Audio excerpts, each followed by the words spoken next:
Bună ziua, mă numesc Radu Neagu, am trecut de 40 de ani și brusc am devenit curios și interesat de electrocasnice. Nu, asta e realitatea. După o anumită vârstă încep să te pasionezi de niște chestii care nu ți se păreau interesante la 20-30 de ani. Acesta este noul meu ajutor. Se numește Tineco S6 și l-am testat de au mers fulgi la propriu.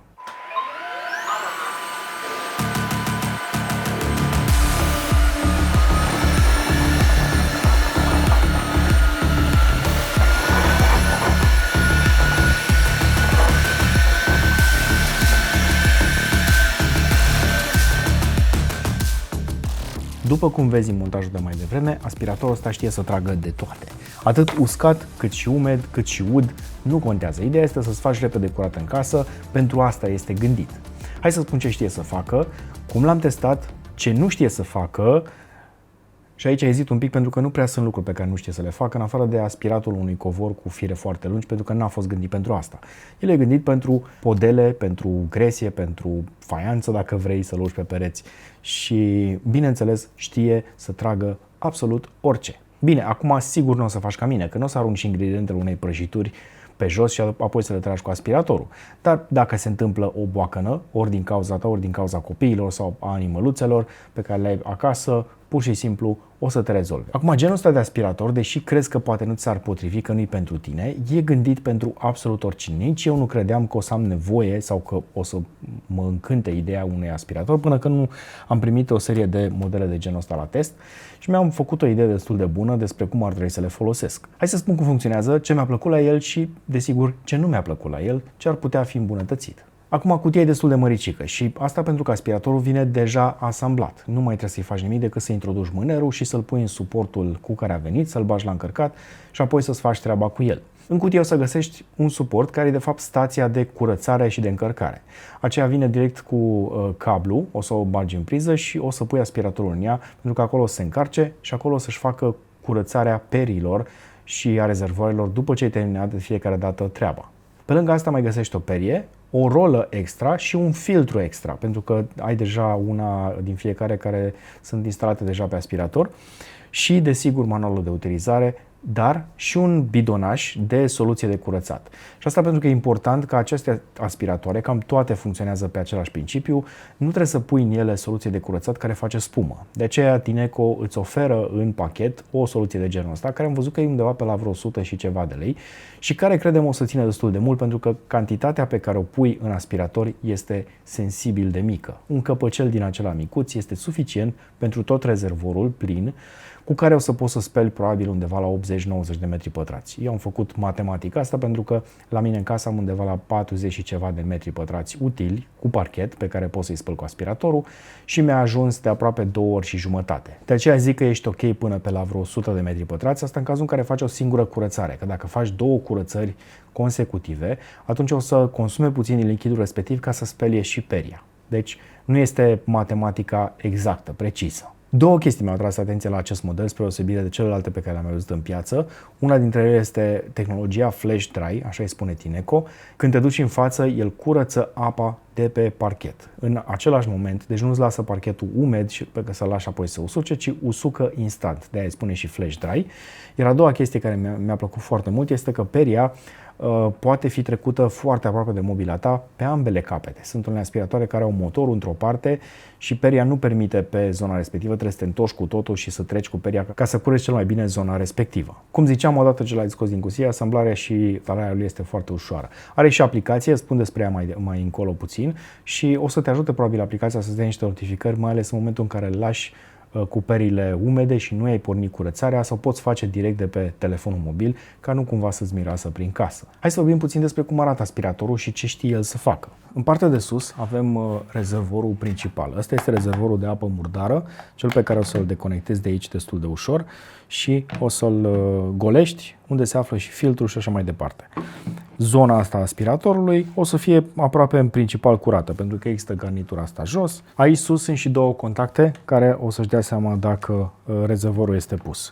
În partea din spate însă se află rezervorul de apă curată, pe care o să-l demontez foarte ușor de aici.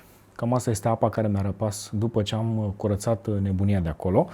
O să-l umpli foarte ușor pe aici pe sus. desface clema asta și pac, l-ai umplut. Chiar îți spune aici să nu folosești apă cu o temperatură mai mare de 60 de grade maxim, deci poți să pui apă călduță, chiar se recomandă chestia asta, ca să reușești să cureți mai bine. Și bineînțeles să folosești doar soluția de la Tineco și ăsta e nivelul maxim de umplere, aici sus. Deci poți să-l umpli până la capăt, fără să-ți faci griji. Rezervorul se așează foarte ușor, se apasă și gata. Acolo e un abțibil care mie îmi place foarte mult. Scrie Please do not return to store, Tineco is here to help. Și asta pentru că ei știu că în marea majoritate a cazurilor oamenii îl folosesc incorect și tocmai de aceea apar probleme cu el și ca să evite retururile și, bineînțeles, pierderea de bani inutilă, mai bine îi sun la ei și vezi dacă problema pe care o are de fapt aspiratorul nu e mai degrabă o problemă de utilizator. În partea de sus a mânerului o să găsești butonul ăsta de curățare, care este bine să-l folosești, să-l activezi de fiecare dată. În partea din spate, aici o să găsești un buton pentru conectare la Wi-Fi și, desigur, ca să-i oprești vocea. În cazul în care nu vrei să facă gălăgie, să vorbească el prin casă, poți să-l oprești sau să-l dai mai încet din aplicație, că se poate și chestia asta. Iar aici pe mâner, în partea din față, ai butonul de pornire și o să-l folosești de fiecare dată când vrei să pornești aspiratorul și ăsta este butonul de aspirare maximă, de putere maximă, în cazul în care vrei tu să insisti mai mult pe zona respectivă. Acum, hai să vorbim un pic despre zona de perii, care mi s-a părut foarte interesantă. Clema asta se poate da jos foarte ușor.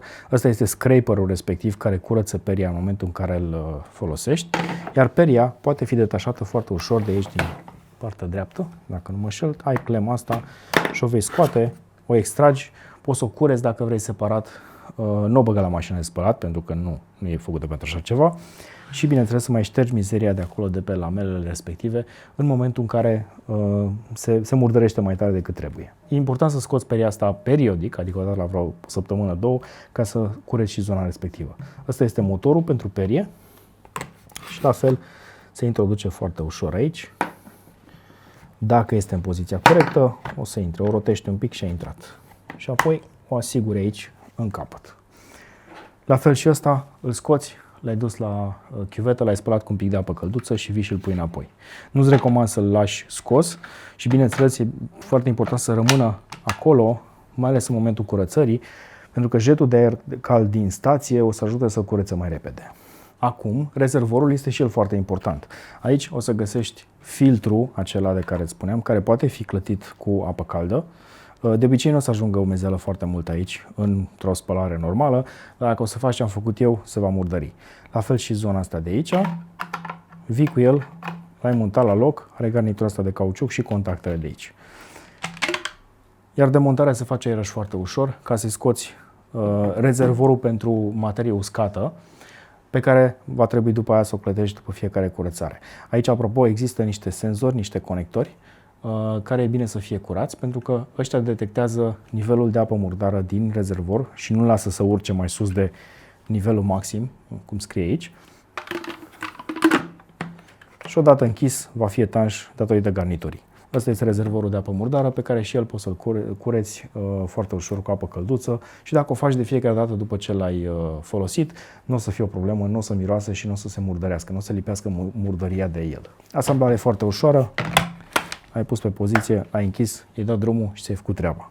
Spre osebire de alte modele pe care le-am mai testat și le-am văzut și probabil o să le vezi și aici în curând pe cavaleria.ro, acest model este puțin mai bine construit, pare mai robust. Asta a fost senzația când am pus mâna prima dată pe el și l-am pus la treabă. E un pic mai gălăgios și asta pentru că este sensibil mai puternic. Adică funcția de aspirator pentru zona de uscat în principal este mai puternică decât la alte modele.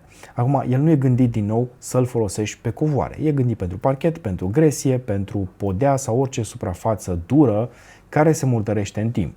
Și nici eu n-am crezut că o să am nevoie de un aspirator de genul ăsta, pentru că de obicei foloseam un mop sau un spălător din acela accesibil cu microfibră. Dar când am trecut la așa ceva, mi-am dat seama că de fapt cât de murdar este parchetul meu, deși eu îl spăl cam o dată pe săptămână. Cu jucăria asta poți să faci chiar mai des de atâta, pentru că îți dai seama că ar fi important să fie mai curat, mai ales dacă ai copii mici sau dacă ai animale prin casă care oricum îți fac mizerie. Se întâmplă, le aduci de afară și până ajung în baie să le speli pe lăbuțe, tot holul până la baie este murdar. Și asta ca să nu mai spun de părul de la acei furry kids pe care ai tu acasă, pisici sau căței, ce-ți place mai mult, ei lasă păr pe absolut peste tot. Și atunci când te miști prin casă și se creează cureți de aer, părul respectiv ajunge prin colțuri și e mult mai ușor să le cureți cu o unealtă care poate să-l tragă, să-l aspire, fără să vii după aia cu un spălător să faci chestia asta în 2 etape. Acum, eu am creat niște scenarii în așa fel încât să simulez cumva deranjul care se întâmplă într-o casă normală cu, nu știu, 2 adulți și 2 copii și un cățel. Am pus la bătaie ou, care știu că e destul de greu de luat de pe jos și trebuie să vii cu șervețele să-l cureți și după aia să vii cu mop sau cu o lavetă umedă să-l ștergi. Am pus la bătaie ketchup, deși îmi place foarte mult ketchup-ul ăla. A fost pentru știință. Am pus la bătaie sos de roșii, care e destul de acid și se prinde destul de repede de podele și devine lipicios. Am mai pus iaurt grecesc cu 10% grăsime, că ăla e sănătos. Am mai pus orez, care știu că e destul de greu de tras, mai ales de aspiratoarele care nu sunt gândite special să aspire. Ba chiar un aspirator din astea de mână, chiar și cele mai scumpe, au dificultăți în a trage bobul de orez pentru că e destul de greu și sunt destul de multe la un loc. Face treabă absolut excelentă, le trage aproape instant. Am mai pus griș, ca să fie, nu știu, poate vrei să faci o prăjitură, și am mai pus și făină, pentru că se mai întâmplă și asta să mai cadă pe jos sau să-ți mai cadă o lingură și lucruri de genul ăsta. E bine, le trage pe toate fără niciun fel de problemă, dar indicat este să le tragi pe rând. Nu cred că o să le scape toate în același timp, în același loc. Tocmai de aceea zic că ăsta este un test extrem și n-ar trebui să combini uscat cu umed, pentru că atunci cu siguranță se va înfunda.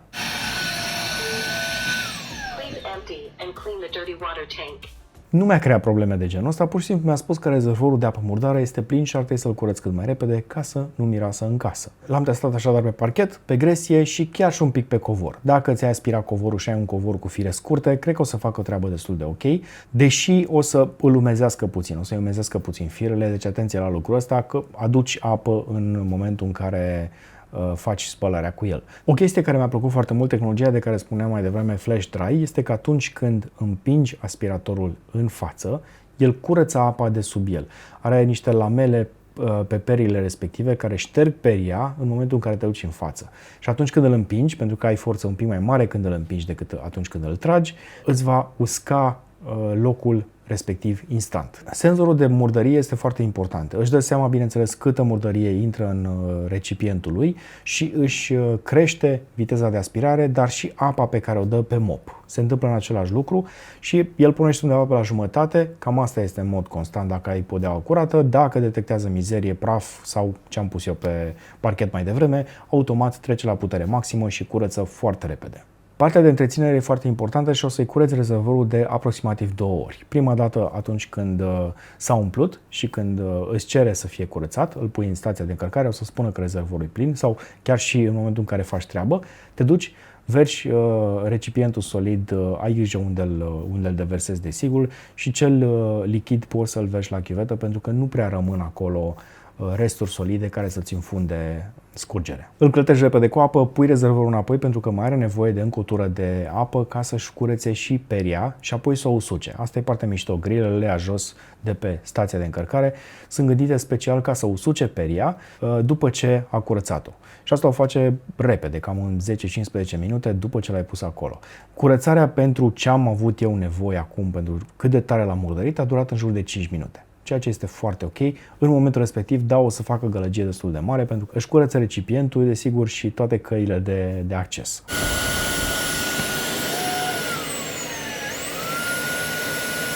Acum, aplicația este și ea foarte importantă pentru că te ajută să faci mai multe lucruri. Conectarea se face foarte rapid, pur și simplu găsești aspiratorul pe Bluetooth Low Energy și îl conectezi la Wi-Fi-ul tău de acasă. Îți vei face un cont de sigur, pentru că doar așa poți să îl administrezi foarte ușor. O să fie conectat la Wi-Fi, comunică cu cloud-ul și îți spune în ce situație este. Eu l-am instalat aici la mine, în momentul ăsta nu-l găsește pentru că nu este pornit. Îmi spune că am făcut curat cel puțin astăzi de 4 minute și o singură dată self-cleaning astăzi. Dar pot să văd și istoricul lui, să văd de câte ori am făcut curat cu el, să văd care e suprafața pe care am curățat-o. Pot să văd manualul, care e foarte important în cazul în care nu vrei să deschizi cărțulia cu care vine cu el. Poți să-i faci update de firmware în cazul în care, nu știu, mai rezolvă niște bug-uri. Poți să-i downloadezi pachetele de voce Are engleză, franceză, germană, italiană, spaniolă. Nu are limba română încă, s-ar putea să vină și aceasta, ca să te anunțe, bineînțeles, când trebuie să cureți rezervorul, când se usucă, când s-a încărcat și așa mai departe. Poți să și oprești funcția asta de pe mâner și e foarte important. Aici am raportul de curățare. Nu l-am conectat la aplicație înainte să își facă treaba, deci nu și-a luat informațiile. În momentul, uite, 4 minute astăzi, așa. Modul meu favorit este maxim, pentru că îmi place să curăț foarte bine și ia uite, asta este rezultatul curățării de astăzi, unde am pus foarte multă mizerie în el. Am băgat în el cât se poate, ca să văd cât de mult ține. Ce e mișto este că atunci când este conectat la stația de încărcare, îmi permite să îl văd și îmi permite să dau curățare după ce și-a încărcat bateria. Că tot vorbim de baterie, bateria ține vreo 35 de minute, așa cum spune și producătorul, doar că asta într-o curățare completă, adică l-ai scos de la încărcat la 100%, faci curățarea și l-ai băgat înapoi. În momentul în care l-ai băgat înapoi, nu se ia în calcul și bateria pe care o consumă pentru curățarea respectivă, pentru că folosește curentul de la priză. 35 de minute cred că este arhi suficient ca să faci curățenie într-o casă și de 200 de metri pătrați. Pentru că nu o să faci mai multe treceri, odată ce ai curățat bine de vreo, 2 ori cu el, nu o să mai fie nevoie să insiști foarte mult și să-l ții la modul maxim. Acum, minusuri, mi-ar fi plăcut, dar nu se poate la modelul ăsta, să se coboare pe spate 100%. Acesta nu poate să intre, de exemplu, mai jos de atât, pentru că aici, în partea de jos, se află pompele și, bineînțeles, rezervorul de apă curată. Mi-ar fi plăcut, de exemplu, să poți să-l cobori și să-l bagi sub un pat sau sub o comodă sau sub ceva, o canapea, de exemplu. Dar acum, realist vorbind, canapelele pe care le avem noi în general nu sunt atât de înalte încât să poți băga un aspirator de dimensiunea asta sub ele și la paturi de cele mai multe ori avem un cadru foarte frumos, elegant, fiecare cum și l-a dorit și nu e nevoie de așa ceva. Alte minusuri nu știu, nu-mi dau seama de ele. Toate suprafețele sunt mate, în așa fel încât să nu se zgârie foarte ușor, în afară de dunga asta de aici, de pe el, dar poate rezervorul mi-ar fi plăcut să fie și el mat, în așa fel încât să nu se vadă zgârieturile după ce îl folosești de, 5, 10, 15 ori, pentru că cu siguranță vor fi vizibile urmele pe el. Dar în rest, nu am găsit minusuri majore, pentru că i-am luat în calcul și prețul. Prețul lui e undeva pe la vreo 2200-2300 de lei în funcție de oferta la care o să-l găsești. O să-ți dau niște linkuri mai jos în descriere ca să poți să ajungi direct la sursă. Există și variante mai scumpe, de atât există și variante aproape de 1000 de euro care știu să facă mult mai multe lucruri, care au afișaje mult mai deștepte, aplicații mult mai deștepte, perii mai deosebite, dar pentru o casă normală de, cum ziceam, mai multe persoane, chiar și niște animale de casă, este ideal o jucărie de genul ăsta. Și spun jucărie pentru că are și el un procesor înăuntru, are conexiune la internet, e un gadget pentru mine în continuare. Dar cred că merită să te uiți la un astfel de produs dacă vrei să ai o casă cât mai curată, cu un efort cât mai mic depus. În concluzie, vreau să-mi spui tu în comentarii dacă ai avut un astfel de produs, dacă ai testat astfel de produse, ce părere ți-au lăsat. Pentru că știu că pe piață sunt de vreo 10-15 ani, cel puțin în Statele Unite. Bine, Tineco e un brand care are vreo 30 de ani vechime și s-a născut, mi se pare, în China, a ajuns și în Japonia, a ajuns peste tot. Sunt unul dintre producătorii mari de aspiratoare, chiar dacă nu îi recunoști pentru că a intrat recent la noi în piață, ba chiar mai mari decât brandurile pe care le avem deja. Și asta pentru că specializarea lor este pe aspiratoare. Nu mai fac alte electrocasnice, poți să vezi pe site-ul lor, de exemplu, din afară. Specializarea lor este pe aspiratoare de casă, mai ales din acestea wet-dry. Așadar, spune-mi tu ce părere ai. Dacă ți-a plăcut acest review, dă un like, dă un share ca să-l vadă și alți prieteni care au nevoie de un aspirator de genul ăsta prin casă, un aspirator wet-dry, un spălător, ei putea spune, dar e mult mai mult de atât, și lasă și un comentariu mai jos și spune-mi părerea ta despre acest model sau despre alte modele cu care te-ai jucat tu. Dacă ți-a plăcut acest review, eu sunt Radu Neagu, am trecut de 40 de ani și am început să mă pasioneze electrocasnicele. Cam atât pentru astăzi. Noi ne vedem data viitoare. Numai bine!